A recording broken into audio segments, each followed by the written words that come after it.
Lesson 3 on trigonometry brings together the last two classes. This idea of an angle in standard position, a reference angle, and our special triangles. And that's what we're going to do today. So in example number 1, what we're going to do is we're going to plot this point 8 comma negative 8. And we are going to answer the following questions, I guess, and see what we see. Hopefully we see something. So in plotting 8 comma 8, we're going to get to right here, and we're going to imagine this to be our terminal arm. And if that's our terminal arm, then our angle in standard position is all the way around to there, and our reference angle is right there. So hopefully what you recognize is we cut that 90 degrees in half, quadrant 4 in half. So our standard angle is going to equal 360 minus 45. And our standard angle is going to be 350 degrees, and our reference angle is going to be 45 degrees. So again, that's a nice special angle, the one we looked at last day. And if we made a vertical, so here's what we're going to do more and more. This is kind of the new focus, not just the angle. We want to make an acute triangle, and we're always going to join our terminal arm to the x-axis. We're going to make a vertical. So the vertical could go up as it did here, or down. And in this idea right here, the x direction is positive and the y direction is negative, and we're going to identify it as such. And it's going to be important when you're not up in the first quadrant where everything is positive. It's going to be important to recognize what's positive and what's negative. So there's our first idea. Not only are we constructing an angle, but we're constructing a triangle, and we're going to call this our reference triangle. And the answers to the general question, we did an example like this in lesson 1, and I just kind of gave the idea, here's where we're going. But really, the big idea today is we want to change a really weird question, like what is the sine or cosine of 315 degrees? Like, I can't even imagine a triangle like that. We're going to change that to, well, what is the sine of 45 degrees? And what we're going to see is the answer is going to be the same as long as we take into account where in the quadrant we're looking.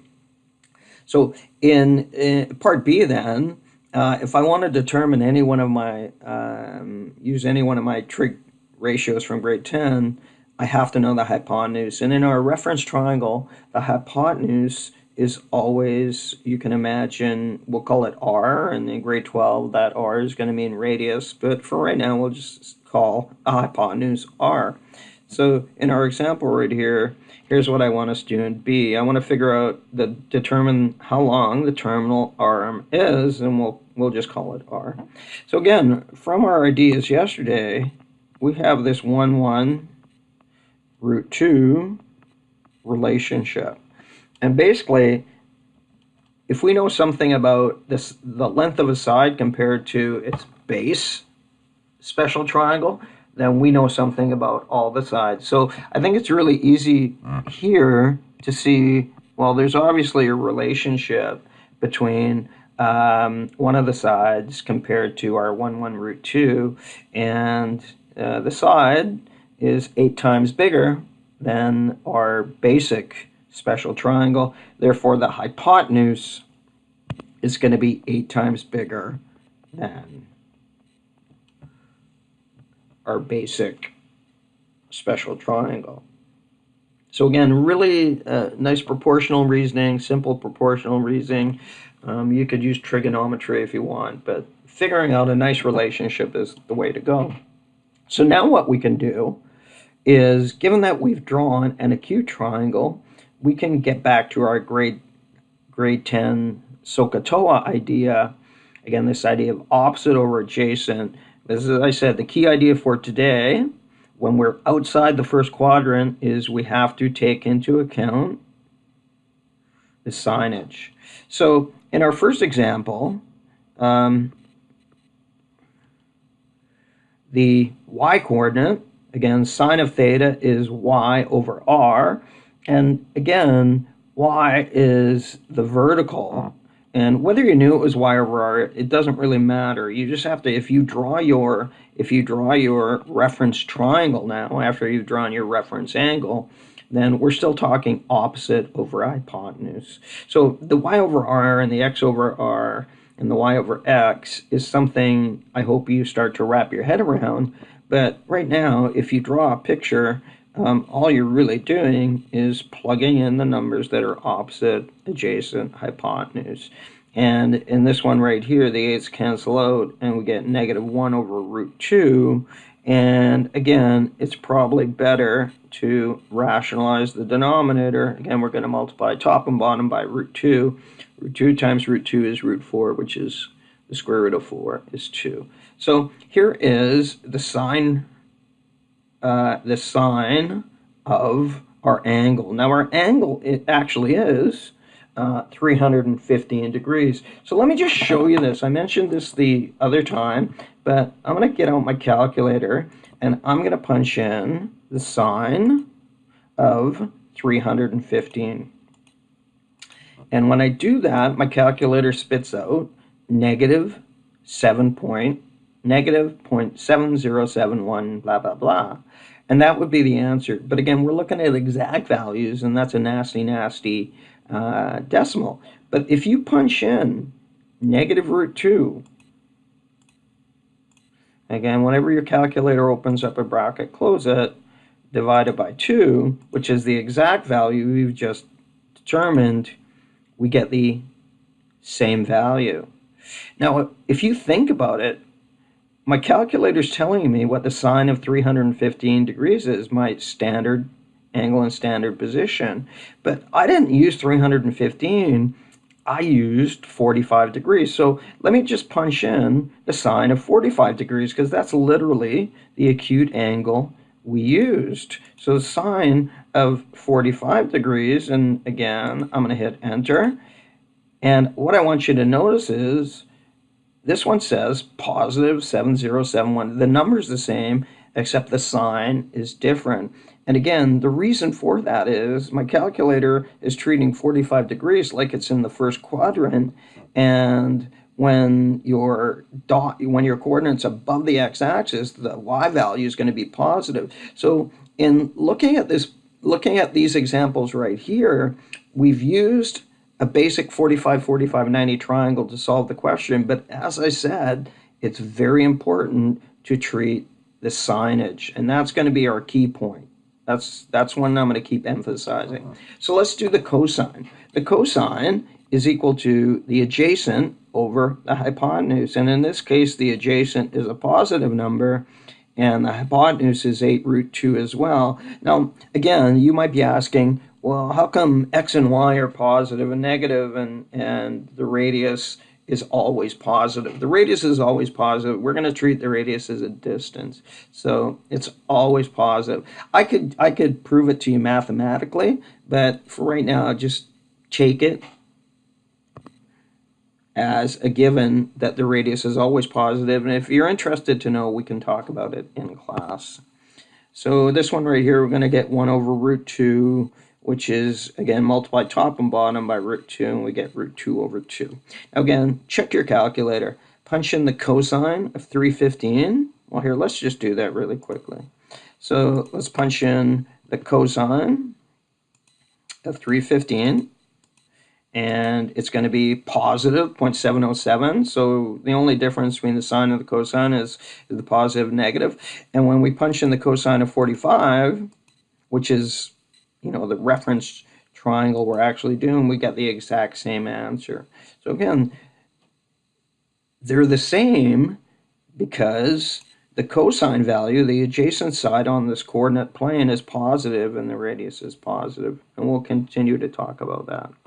And then finally, we'll look at the tangent, Well, again, the tangent is equal to the opposite over the adjacent, and the opposite is -8, the adjacent is +8, and there's our -1.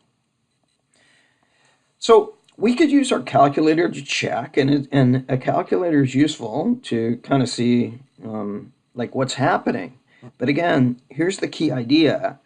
We're not using 315 degrees, we're using our reference angle, and given that we have a reference angle, we're making a reference triangle, and that reference triangle is always an acute triangle. It's like a grade 10 triangle.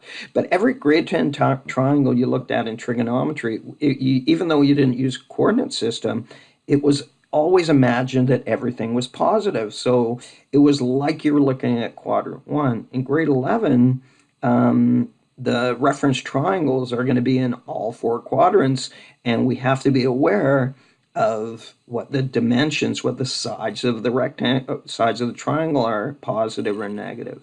So let's look at another example. And again, I'm going to try to convince you of beware of the signs. So theta is equal to 210. And again, I thought all angles in a triangle added up to 180. So we can't even make a triangle with 210 degrees. But what we can do is we can locate it through 180 and 30 more. So here's going to be our theta. So theta equals 210, except, again, notice I made my reference triangle, and here's my theta r. Theta r is equal to 210 minus 180, which is 30. And given our reference triangle, we have a 1, 2, root 3, but again, we're on the negative side of x, and we are on the negative side of y. So in this triangle right here, here are the value of the coordinates, and it's very important that we identify the reference angle, that we make a reference triangle, and then we put in our basic ratios of the basic triangles that we looked at last day. And now when we figure out the sine ratio of this angle, sine is opposite over hypotenuse. Well, the opposite is -1 and the hypotenuse is 2. So the sine ratio of 210 degrees is equal to -1 over 2. And again, we're not really looking at 210. We're really looking at our idea of 30, but we're taking into account the signage. So let's, we know the answer is -0.5, so let's just make sure we're right. I want to know the sine of 210 degrees, because my calculator does all this for me. We don't have to jump through the hoop of making triangles, and there it is, -0.5. What's the cosine of 210? Well, the cosine is adjacent, which is -√3 over hypotenuse. And what is the tangent? Well, it is the opposite, which is -1 over the adjacent, √3, and that's better thought of 1 over √3, again, because the positive, negative divided by a negative. But again, when we multiply top and bottom by √3, away we go. So in these two examples right here, the main idea is that depending on which quadrant you're in, these trig ratios are going to be positive or negative. And the easiest way to do it is draw the reference angle, make a reference triangle, and see which quadrant you are, and imagine positive or negative. But there's also a nice little acronym to remember what signs are positive or negative. So it looks something like this. The A goes there, the S goes there, the T goes there, and the C goes here. So what these represent are where trig ratios are positive. So in quadrant number 1, which is A, all ratios are positive. So if I drew just a basic triangle here, again, I don't care about the angle. Okay, the radius is always positive. The x-coordinate is positive over here, and the y-coordinate is positive over here. So it doesn't matter what numbers you plug in, it's always a positive divided by a positive is positive. So all trig ratios are positive in the first quadrant, and that's what you know. Well, in the second quadrant, again, I'm not drawing any sort of special triangle, just a triangle, just this right triangle. Well, again, the radius is always positive. The vertical side is above the x-axis, so it's positive, and the horizontal side is on the left-hand side of 0, so that's negative. So in this one right here, all ratios are positive. In this one right here, the only one that's positive is opposite. Remember, here's our reference angles right here. The only ones that are positive is opposite over hypotenuse, which is sine. So in this one right here, the sine ratio is positive. One on the bottom would look like this. Again, that's positive. The horizontal is negative, and now the vertical is below the x-axis, so it's negative. And the only ratio is opposite over adjacent, which is tangent, and negative divided by a negative. So in this one right here, in this quadrant, the tangent is the only one that is positive. And finally, this one over here, the fourth quadrant, again, the horizontal is positive. The radius is positive, but the vertical is below the x-axis, therefore it's negative. Again, here's our reference angle. So the only ratio that has a positive divided by a positive is adjacent over hypotenuse, and that's cosine. So these are really handy to know. But worst comes to worst, if you draw your reference triangle, you see this. So back to this ASTC, again, we're going to start and go counterclockwise, quadrant 1 to quadrant 4, ASTC. This is a simple way to remember which trig ratios are positive. So again, quadrant number 1, A, all.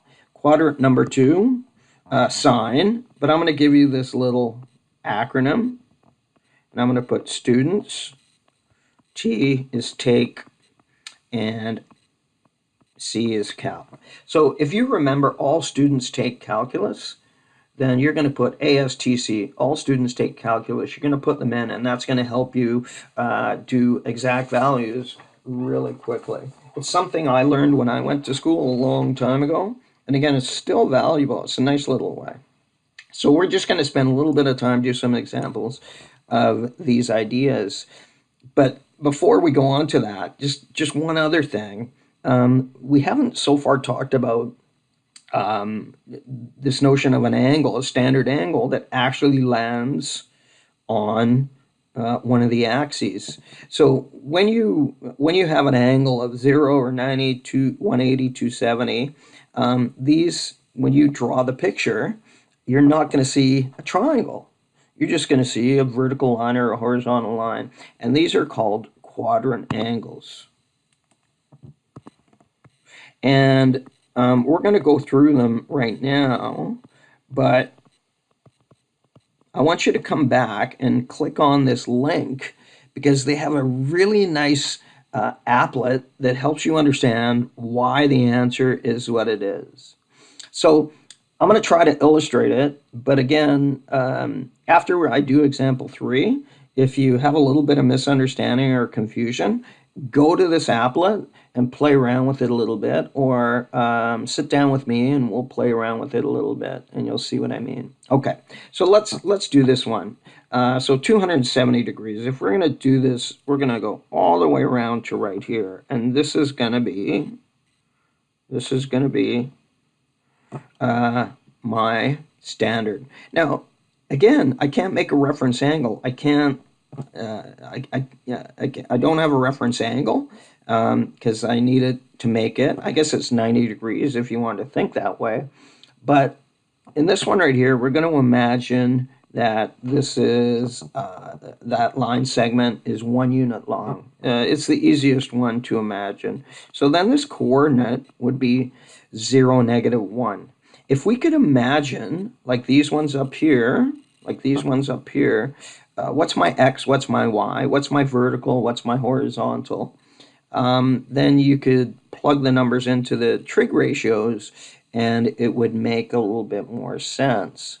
So I'm going to try to illustrate this, and all I want you to see is what the x coordinate represents and what the y coordinate represents. So let's imagine I didn't have this 270-degree standard angle. Let me draw that triangle right there. And in this one right here, the first one, again, that would be x comma y something, right? And in my picture, this would be my little reference angle right there.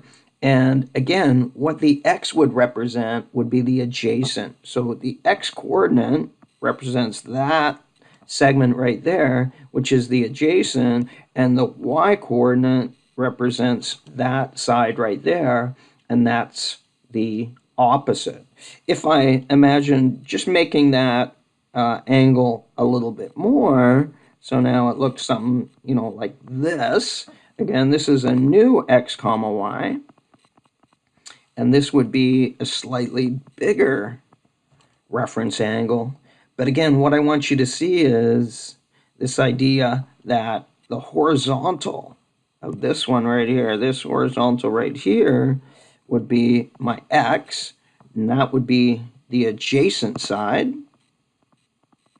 And the vertical would be, again, opposite my reference angle. So as you go around, it doesn't matter. The vertical is always going to be opposite our reference angle, and the x-axis, the adjacent side, is always going to be adjacent. So again, that's what I want you to see in this picture. And if that's a little confusing, because it's really important that you understand it, if it's a little, we'll play around with that applet and hopefully that helps. So again, the key idea then, when we go through 270 degrees, this first number, it's representing the adjacent, and this second number is representing the opposite. And that becomes really important because when you figure out the sine of 270 degrees, well, that's equal to the side opposite over that radius. So again, if you looked at this one right here, the radius is just 1, and we're going to get -1. When you look at the cosine of 270 degrees, it's equal to the adjacent side, which is difficult to see unless you go through my little, staggered pictorial.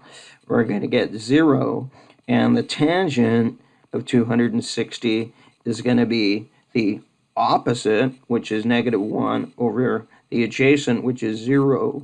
And when you punch that into your calculator, you get an error message, but it's actually called undefined. That's a mathematical word. So let me just illustrate that on our calculator. The sine of 270 equals -1. That's what we got. The cosine of 270 is equal to 0, and the tangent of 270 is equal to error. So it's telling me something, there's a problem. And the mathematical idea right here is undefined. So we have to be able to do this without a calculator. And again, if there's any confusion, go to this, click on this, and mess around with this nice little applet, and we can talk about this in class as well. Okay, so let's have a look at figuring out what the tangent ratio is. I don't want to know what the angle is. I just want to know what the tangent ratio is. So we're going to locate the point first, -4, 5. So -4, 5. Here would be -4. Here would be +5. So there's -4, 5, and we're going to sketch that angle. So this angle, theta, That would be theta right there. Now, hopefully what you've been understanding is we are solving for theta by actually using the reference angle along with the coordinates. So here's our theta r right here. And again, I don't know what theta r is, but I do know I can use my trig ratios because that is our reference triangle. So in this one right here, what we have is we have the height of that is 5, and the base of that is 4, but remember it's in the negative direction. And now we can go ahead and with this triangle, it's not a special triangle, but it doesn't matter, we're just using the tan ratio. We can go ahead and figure out the tangent of our ratio is equal to opposite over adjacent. And that's probably better written like this. It doesn't matter, you're not wrong if you leave it alone, but it's always better to put the negative in front. So this idea of if we have an angle, an obtuse angle, an angle greater than 90 degrees, or how about if I say if we don't have an acute angle, we can make an acute angle called our reference angle, and then we have an acute triangle, which lets us use our grade 10 ratios, and our grade 10 ratios allow us to answer grade 11 problems. So one last one. An angle is in standard position with its terminal arm in quadrant 4 with this ratio. We want to determine the exact values of sine theta and tan theta. So we don't want to figure out the angle, we just want to figure out the ratios. So again, the first thing we want to do is draw ourselves a picture. So we know this angle is in quadrant 4. And again, we're not going to draw a perfect picture. I'm just going to draw my triangle. And here is our reference angle. So again, theta is this. Theta is this. That's theta. But what we're going to do is we're going to use theta r. And hopefully we've understood that this is how we get around our calculator. This is how we know what we're doing. So the cosine is equal to the adjacent, which is root 33, over the hypotenuse. And in order to figure out sine and tangent, we have to figure out that side. And I'm going to call it y, because it's our vertical. So in order to figure out sine, which is opposite over a hypotenuse, well, y is opposite our reference angle. And in order to figure out tan, opposite over adjacent, we have to figure out y. And the way we're going to figure out y is good old Pythagorean theorem.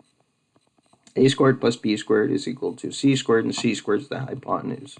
So again, whenever you have this occasion right here, we talked about it when we've rationalized the denominator. But the square root of, I'll just call it a, times the square root of a is equal to a. So we've done this before. The square root of 2 times the square root of 2 is the square root of 4, but the square root of 4 is 2.